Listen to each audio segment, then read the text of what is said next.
Now the another important topic is pro forma of bank reconciliation statement.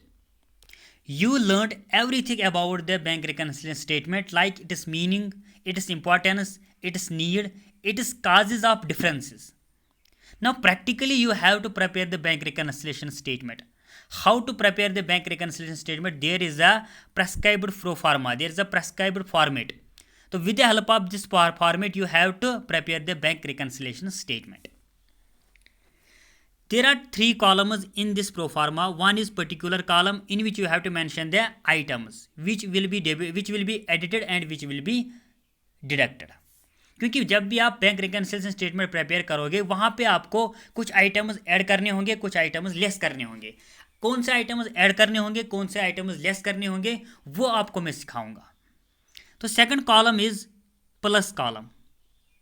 यहाँ पे वो items का amount आपको मेंशन करना है जो आपको ऐड करने होंगे, और इस कॉलम में माइनस कॉलम में माइनस आइटम्स रिकॉर्ड करने होंगे, उनके अमाउंट रिकॉर्ड करने होंगे जो आपको बैंक रिकन्सिलिएशन स्टेटमेंट में माइनस करने होंगे. Got it? The first column is particular column in which you have to mention the items, and in second column that is plus item column in which you have to mention the amounts which you have to edit, and in third column that is minus column in which you have to mention the amounts which you have to deducted from the in the bank reconciliation statement.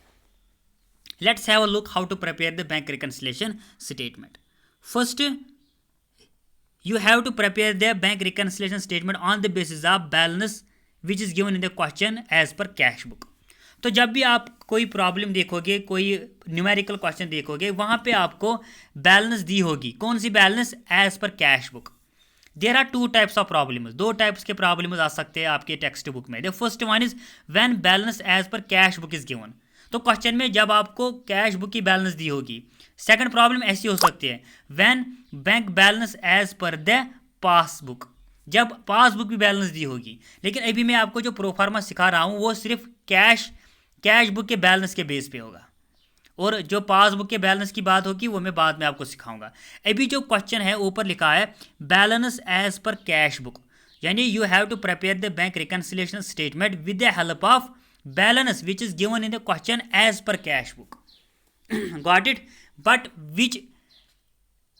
which balance? Positive balance. Positive balance means favorable balance.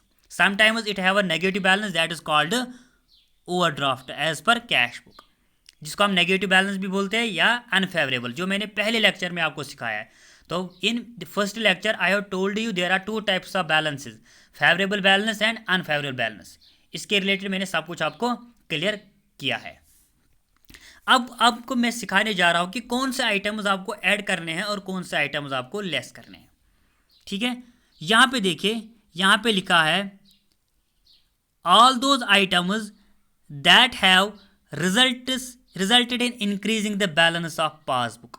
यानी जब आपको prepare करना होगा bank reconciliation statement with the help of balance as per cash book, the items which increases the balance of passbook should be added.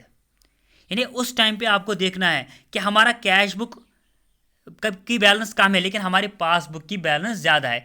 कौन सी ऐसा item है जिससे हमारा बैंक बैलेंस यानी बैंक पासबुक इंक्रीज हो चुका है, वो हमें ऐड करना है. लेट्स हैव अ लुक कौन कौन सा आइटम हो सकता है. पहला item check issued but not yet presented for payment. आपने चेक इशू किया है, क्योंकि ये डिफरेंस मैंने आपको अच्छे से सिखाया है. आपने चेक इशू किया है लेकिन ये चेक अभी पेमेंट के लिए बैंक में आई नहीं. तो आपने अपने कैश बुक में ये चेक तो रिकॉर्ड की है कि हाँ हमारे कैश बुक से इतना पैसा निकल चुका है, लेकिन अभी वो बैंक से निकला नहीं, क्योंकि अभी वो चेक बैंक के पास पहुंची नहीं. तो अभी भी आपकी बैंक बैलेंस बड़ी होगी, ज़्यादा होगी, इंक्रीज होगी as compare to cash book. तो ये वाला आइटम आपको ऐड करना होगा. यहाँ पे देखो मैंने यहाँ पे लिखा हुआ है किस कॉलम में? ऐड कॉलम में. Got it? यानी जो भी आइटम आप देखोगे कि हाँ इस आइटम से अभी मेरा पासबुक इंक्रीज ही है as compare to cash book, वो आइटम आपको ऐड करना है. Second item interest and dividend received by the bank. ये भी आइटम मैंने आपको काज बोला था डिफरेंस का, कि अगर कभी कभार बैंक ने हमारा डिविडेंड क्रेडिट किया है, हमारा इंटरेस्ट क्रेडिट किया है, यानी आपका सेविंग अकाउंट है, आपके at the end of the year आपका इंटरेस्ट बन चुका है 1000, आपके बैंक ने वो क्रेडिट किया है लेकिन आपको पता ही नहीं है, तो आपके बैंक में क्रेडिट हो चुका है, आपके बैंक अकाउंट में ऐड हो चुका है, तो अभी आपका जो बैंक बैलेंस है वो इंक्रीज हो चुकी है एज कम्पेयर टू कैश, क्योंकि कैश बुक में तब हम ये रिकॉर्ड करेंगे जब हमारे पास बैंक स्टेटमेंट आएगा। तो हमारा जो बिजनेस अकाउंटेंट है उसको पता ही नहीं कि हमारा अकाउंट क्रेडिट हो चुका है 1000 से, तो हमारा कैश बुक अभी कम दिखा रहा है और पासबुक ज़्यादा दिखा रहा है, तो पासबुक ज़्यादा दिखा रहा है तो ये वाला आइटम आपको ऐड करना है। डिविडेंड, आपने किसी कंपनी के शेयर्स खरीदे होंगे, वहाँ से आपने डिविडेंड कमाया है और वो डिविडेंड डायरेक्टली कहाँ पे जमा हुआ है, वो हुआ है बैंक में, क्रेडिट हुआ है आपका बैंक अकाउंट, लेकिन आपको पता ही नहीं है, तो आपका बैंक अकाउंट इंक्रीज है, यानी पासबुक की बैलेंस इंक्रीज हो चुकी है as compare to cash book, ये वाला आइटम भी आपको ऐड करना है। Third item, direct deposit made by the bank parties, direct deposits made by the parties, यानी कभी कभार ऐसा होता है you have sold some goods on credit, you sold the goods on credit for 2 months but the debtor pays the amount after 1 month directly into the bank. जो आपका debtor है जिससे आपको पैसे लेने थे उसको आपको लेने थे 2 महीने के बाद, लेकिन उसने 1 महीने के बाद ही आपके बैंक अकाउंट में वो जमा किया, लेकिन आपको पता ही नहीं है। आपका बैंक अकाउंट क्रेडिट हो चुका है, फॉर एग्जांपल 10,000 आपको क्रेडिट हो चुका है, तो आपका जो पासबुक की बैलेंस है वो इंक्रीज हो चुकी है, कैसे, 10,000 इंक्रीज हो चुका है, लेकिन आपके पास अभी ये इन्फॉर्मेशन नहीं आई है, तो आपने ये कैश बुक में रिकॉर्ड नहीं किया, आपकी कैश बैलेंस अभी भी कम है। बात आई समझ में? तो direct deposit made by the parties, कभी कभी कभार अगर किसी पार्टी ने डायरेक्टली हमारा अकाउंट में पैसे डाले हैं तो हमारे बैंक अकाउंट का जो पासबुक है वो इंक्रीज हो चुका है, तो अभी मैंने आपको बोला है जो आपके पासबुक को कोई आइटम इंक्रीज करेगा वो आइटम आपको ऐड करना होगा। तो ये देखिए आपको, आप यहाँ पे मैंने यहाँ पे देखिए यहाँ पे ऐड हो चुका है। उसके बाद another point is, fourth point, credit given by the bank on account of interest, credit given by the bank on account of interest. कभी कभार आपने क्या किया है, आपका इंटरेस्ट बन चुका है, अभी जो ऊपर जो पॉइंट आया है आपका इंटरेस्ट बन चुका है और वो इंटरेस्ट आपको क्रेडिट हो चुका है किसमें, बैंक अकाउंट में, तो आपका पासबुक की बैलेंस इंक्रीज हो गई है क्योंकि आपने वो पैसा कमाया in the form of interest, तो वह पैसा जो है वो इंटरेस्ट जो है वो आपके अकाउंट को क्रेडिट हो चुका है, यानी आपके अकाउंट को ऐड चुका है, तो आपकी पासबुक की बैलेंस ऊपर हो चुकी है, इंक्रीज हो चुकी है, तो इंक्रीज हो चुकी है इसका मतलब ये वाला अमाउंट हमें ऐड करना है। Next point, bills collected by the bank.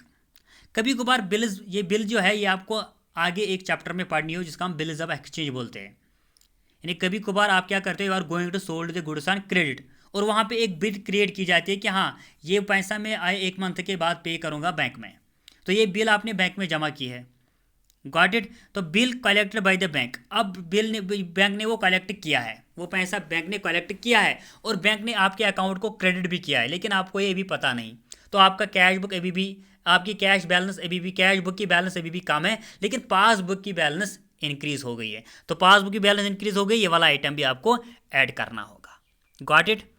Another important point, check deposited but not recorded in cash book.